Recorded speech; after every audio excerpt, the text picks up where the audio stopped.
మన తండ్రి అయిన దేవునికి, మన రక్షకుడైన యేసుక్రీస్తు ప్రభువుకు, పరిశుద్ధాత్మ దేవునికి వందనాలు స్తోత్రాలు చెల్లించుకుంటున్నాము.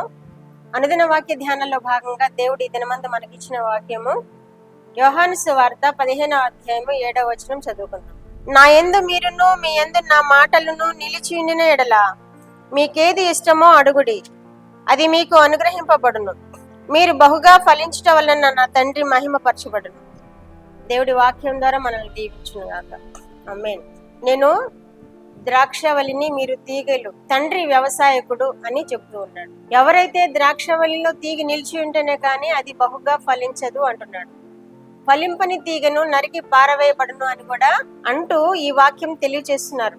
మీరు నా యందును నా మాటలు మీ యందును నిలిచి ఉండేలా మీకు ఏది ఇష్టమో అడుగుడి, అది మీకు అనుగ్రహింపబడును అని ఇక్కడ మన రక్షకుడైన యేసుక్రీస్తు ప్రభు వారు శిష్యులకు తెలియజేస్తున్నారు. శిష్యులతో పాటు మనకు కూడా ఈ వాక్యం తెలియజేస్తున్నారు. మీ యందు నా మాటలు నిలిచి ఉండాలి అంటున్నారు. మనం ఆయన యందు నిలిచి ఉంటేనే ఆయన మాటలు మనలో నిలిచి ఉంటాయి. లేకపోతే మనం ఆయన మాటలను మన హృదయాల్లో నింపుకోలేము. యేసయ్యలో మనం నిలిచి ఉండాలి. తీగ ద్రాక్షవల్లిలో ఏ విధంగా నిలిచి ఉంటుందో, నిలిచి ఉన్నప్పుడే అది ఫలిస్తుందో, అలాగే మనము మన రక్షకుడైన యేసు ప్రభువులో నిలిచి ఉంటేనే ఆయన మాటలు మనలో నిలిచి ఉంటాయి. కాబట్టి మీరు ఏది అడుగుతారో అది మీకు అనుగ్రహింపబడును అంటున్నాడు దేవుడు. మనము ఆయనలో నిలిచి ఉండినప్పుడు, ఆయన మాటలు మనలో నిలిచి ఉండినప్పుడు, మనకి ఏది ఇష్టమో అడిగినప్పుడు అప్పుడు దేవుడు తప్పకుండా దానిని మనకు అనుగ్రహించే దేవుడుగా ఉన్నాడు. అదే తండ్రి అయిన దేవుడు ఎవరైతే నిలిచి ఉండరో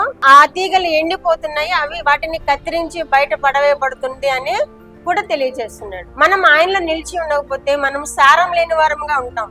మనము ఆయనలో నిలిచి ఉండలేకపోతే మనము జీవం ఉన్నప్పటికీ నిస్సారముగా అయిన వారముగా, ఫలించలేని వారముగా ఉంటాం. కాబట్టి మనం ఏం చేయాలి? ఆయనలో నిలిచి ఉండాలి.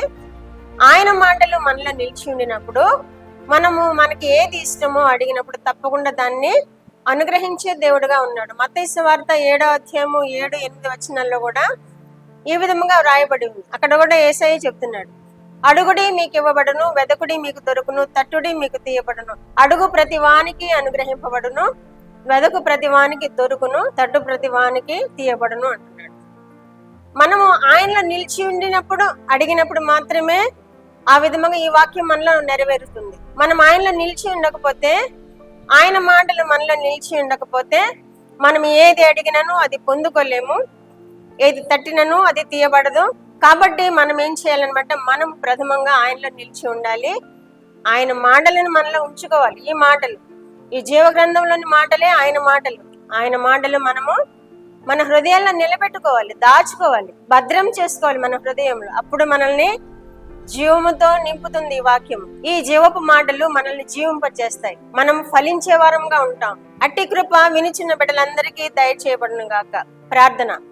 మా దేవా, మా ప్రియ పరలోక ప్రభువా, మీ పరిశుద్ధ పాదములకు వందనాలు. ఇచ్చిన వాక్యం కొరకు వందనాలు ప్రభువా. మేము అడిగినది మాకు పొందుకోవాలంటే నాయనా మీ మాటలు మాలో నిలిచి ఉండాలని, మేము మీలో నిలిచి ఉండాలని వాక్యం ద్వారా తెలియజేసిన దేవా మీకు వందనాలు ప్రభువా. వినిచిన బిడ్డలందరూ తండ్రి మాటలు వారి హృదయాల్లో భద్రం చేసుకునే కృప దయచేయండి ప్రభువా.